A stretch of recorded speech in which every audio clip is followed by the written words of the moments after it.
आप 9th class में maths में फेल हुए थे और आज एसएससी सीजीएल में 25th रैंक सिक्योर किया है, तो इसको आपने ओवरकम कैसे किया है? मेरा 15 तारीख को एग्जाम था, 15 नवंबर को।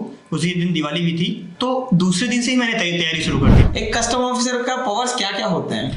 पैसेंजर आते हैं, उसमें कोई स्मगलिंग तो नहीं कर रहा है, या कोई स्टार्टिंग में सबको लगता है कि मेरा नहीं होगा, लेकिन आपका ही होता है। Hello everyone, welcome to aspirant life. आज हमारे साथ इंस्पेक्टर दुर्गेश सर है। इन्होंने एसएससी सीजीएल में 25th रैंक सिक्योर किया है, तो आइए इनके साथ थोड़ा बातचीत करते हैं। जय हिंद सर। जय हिंद। कैसे हो सर आप? आप यूनिफॉर्म में बहुत अच्छा लग रहे हो। Thank you sir. जब पहली बार अपने आप को यूनिफॉर्म में देखा था तो आपका फीलिंग कैसे था? वो यूनिफॉर्म पहनने में कभी भी आप जब कोई भी यूनिफॉर्म पहनते हैं तो बहुत प्राउड फील होता है कि हम एक देश के लिए बहुत अच्छा कर रहे हैं, और एक अलग लेवल की फीलिंग होती है जो कि बताई नहीं जा सकती, लेकिन वो बहुत अच्छी होती है। तो बहुत प्राउड फील हो रहा था। मैंने सुना कि आप 9th क्लास में मैथ्स में फेल हुए थे और आज एसएससी सीजीएल में 25th रैंक सिक्योर किया है, तो इसको आपने ओवरकम कैसे किया है? ये होता क्या है कि 9th में मेरा हाफ ईयरली एग्जाम था, तो उसमें मेरे 33 मार्क्स भी नहीं आए थे आउट ऑफ 100, तो मैं फेल हो गया था। लेकिन फिर री एग्जाम हुआ और पास हो गया मैं। 12th तक मेरी मैथ अच्छी नहीं थी, लेकिन जब मैं एसएससी में आया तो मैंने ध्यान ये दिया कि आपको क्या करना है कि जब आप मैथ्स पढ़ने जा रहे हो, जब किसी भी ऐसे सब्जेक्ट में जिसमें आपका इंटरेस्ट नहीं है, तो जब आप पढ़ाई शुरू कर रहे हो दिन की, या पढ़ाई अंत कर रहे हो, जब भी मैं जैसे सपोज है आप 7 बजे शुरू किया पढ़ना आपने, तो जब पढ़ाई जो आपका सब्जेक्ट उससे कमजोर है उससे आप शुरुआत करो, और रात में सोते टाइम या जब आप बंद करो पढ़ाई तब भी उसी से अंत करो, तो धीरे धीरे आपका इंटरेस्ट क्रिएट होगा और आप बहुत अच्छा उस सब्जेक्ट में कर सकते हो।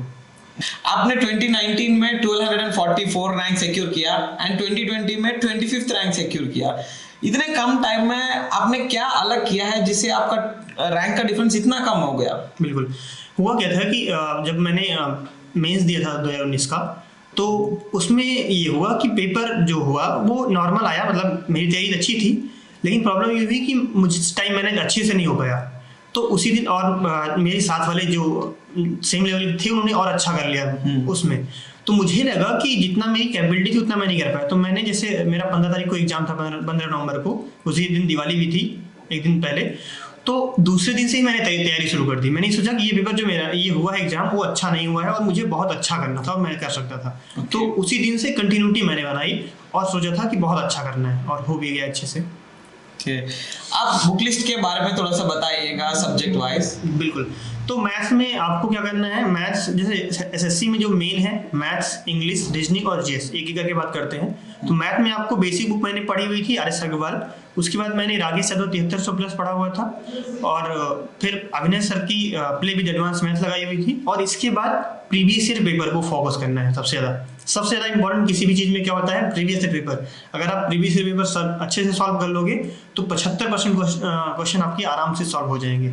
फिर आते हैं मैथ क्या हो गया, फिर रीजनिंग में मैंने बुक फॉलो की थी, एक अजय चौहान सर की आती है वर्बल रीजनिंग करके, उसमें बहुत अच्छी बुक है वो बैंक और एसएससी, रेलवे इन सबको कवर करती है, बहुत अच्छी बुक है, वो आप कर सकते हैं। फिर आता है इंग्लिश के लिए मैंने सबसे पहले पढ़ा हुआ था बीके सिन्हा आती है बुक, एक बेसिक बुक आती है, अगर आप कहीं खुद से भी पढ़ रहे हो तब भी आपको समझ में आएगी, बहुत अच्छी बुक है।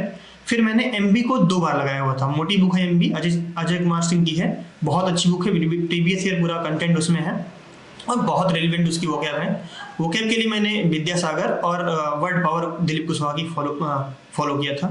रही बात जीएस की, जीएस में सबसे ज़्यादा क्वेश्चन रहते हैं लोगों की कि कौन सी बुक फॉलो करें, बहुत कंटेंट है।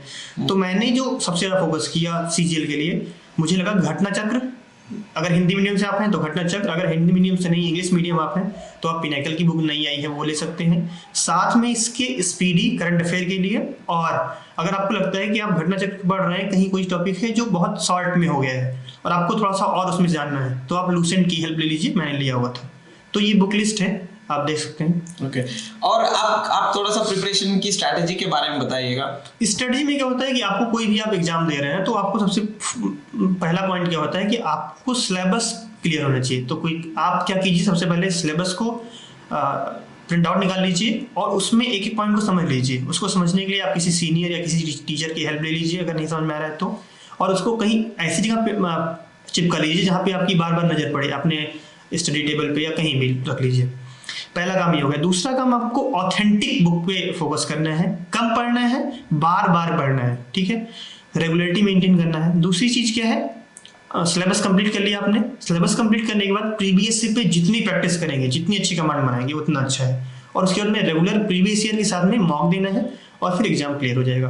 ध्यान ये रखना है कि आपको अपनी तैयारी जब आपने शुरू की और जब तक आपको ज्वाइनिंग लेटर नहीं मिल गया तब तक आपको तैयारी करनी है। और रेगुलरिटी जितनी अच्छी बनाएंगे उतनी अच्छी रैंक आएगी, उतनी अच्छी जॉब मिलेगी और उतनी कम टाइम में मिलेगी। गैप कम से कम कीजिए। ज़्यादा पढ़ना इंपॉर्टेंट नहीं है, आप 12 घंटे पढ़ रहे हैं ये इंपॉर्टेंट नहीं है। आप डेली पढ़ रहे हैं 2 घंटे 3 घंटे 5 घंटे 7 घंटे, वो बहुत इंपॉर्टेंट है। कंसिस्टेंसी बहुत इंपॉर्टेंट होती है। सर आउट ऑफ क्यूरियोसिटी एक क्वेश्चन पूछना चाह रहा हूँ, एक कस्टम ऑफिसर का पावर्स क्या क्या होते हैं? कस्टम ऑफिसर की जो पावर होती है वो मेनली हम लोग का जो काम होता है वो सी पोर्ट पे और एयरपोर्ट पे मेनली होता है। तो सी पोर्ट पे भी चेक करना होता है कि जो इंपोर्ट एक्सपोर्ट हो रहा है उसको फैसिलिटेट करना होता है कि कोई प्रॉब्लम नहीं आ रही एक्सपोर्ट में, स्मगलिंग हो रही है तो उसको रोकना है, तो सो कॉज नोटिस देना है। कहीं एयरपोर्ट पे है तो चेकिंग करना, जो इंटरनेशनल पैसेंजर आते हैं उसमें कोई स्मगलिंग तो नहीं कर रहा है या कोई प्रॉब्लम तो नहीं क्रिएट हो रही है, या किसी को कोई प्रॉब्लम है कस्टम्स रिलेटेड यानी इंपोर्ट एक्सपोर्ट से रिलेटेड, तो वो हमें फैसिलिटी देना होता है। तो ये काम होता है। सर आपने टाइम टेबल क्या फॉलो करी है? मेरा ये था कि पहले से ही डिसाइड था कि आपको जैसे 4 सब्जेक्ट हैं तो कोशिश मेरी रहती थी कि हम डेली सब कुछ पढ़ेंगे। मान लीजिए जैसे मेरे पास 7 घंटे लगभग होते थे खुद से पढ़ने के लिए कोचिंग के अलावा, तो उसमें क्या करता था मैं, लगभग 2 से ढाई घंटे मैथ लगाता था और उसके बाद मैं लगभग 2 से ढाई घंटे इंग्लिश, 1 घंटे रीजनिंग और 1 से 1.5 घंटे जीएस और करंट अफेयर लेके करता था। तो कोशिश ये कीजिए कि आप अपने टाइम से पढ़िए, कभी भी आप पढ़िए। एक चीज़ और मैं बताना चाहूँगा अपनी तरफ से कि आप जो बहुत लोग लेट नाइट स्टडी करते हैं, अगर पॉसिबल हो तो आप दिन में ज़्यादा पढ़िए और एक जो प्रॉपर टाइम है सोने का उसको कीजिए। तो उससे क्या होगा, आपकी रिटेंशन पावर बहुत अच्छी रहेगी और आप जो पढ़ेंगे वो गेन कर पाएंगे। एंड सर जो 2023 के वैकेंसीज जो निकले हुए हैं तो उनके वो जो प्रिपेयर कर रहे हैं उनके लिए क्या सजेशन देना चाहते हो आप? मैं बस यही कहना चाहूँगा कि पहली बात तो आप एग्जाम का वेट ना कीजिए। बहुत लोग क्या गलती करते हैं कि एग्जाम का वेट करते हैं, जब 1 महीने बचता है तो फिर करते हैं। मैंने एक गलती की थी 2019 में कि मैंने जो करंट अफेयर पढ़ा था वो बहुत बाद में पढ़ना स्टार्ट किया था, तो मेरे मार्क्स थोड़े से कम हो गए थे, लेकिन वो फाइनली बाकी मैथ रीजनिंग इंग्लिश की वजह से सही हो गया था। तो आपको पहले से ही प्रिपेयर होना है सब सारी चीज़ों को लेकर और कंटिन्यूटी मेंटेन कीजिए। एग्जाम प्रेशर जो है उसको पॉजिटिव वे में लेके और सिलेबस को अच्छे से करके फोकस किस पे करना है, प्रीवियस ईयर पे। जो प्रीवियस ईयर होता है आपका वो 75% कवर करता है और आपको आपके सिलेक्शन तक पहुंचाएगा। कॉन्फिडेंट रहिए, सिलेक्शन आपका 100% होगा। डिमोरलाइज नहीं होना है। स्टार्टिंग में सबको लगता है कि मेरा नहीं होगा, लेकिन आपका ही होता है। ठीक है। और सर का अपना चैनल भी है इंस्पेक्टर दुर्गेश नाम से, उसका लिंक हम डिस्क्रिप्शन में डालेंगे। और वन डे एग्जाम्स के रिलेटेड कोई भी इंफॉर्मेशन हो और सर के साथ कांटेक्ट करके उनका स्ट्रैटेजी के बारे में और अच्छे से जानना चाहते हो तो आप उनके चैनल को सब्सक्राइब कर सकते हो। तो thank you sir, thank you for coming to our aspirant life channel. Thank you sir. जय हिंद सर। जय हिंद।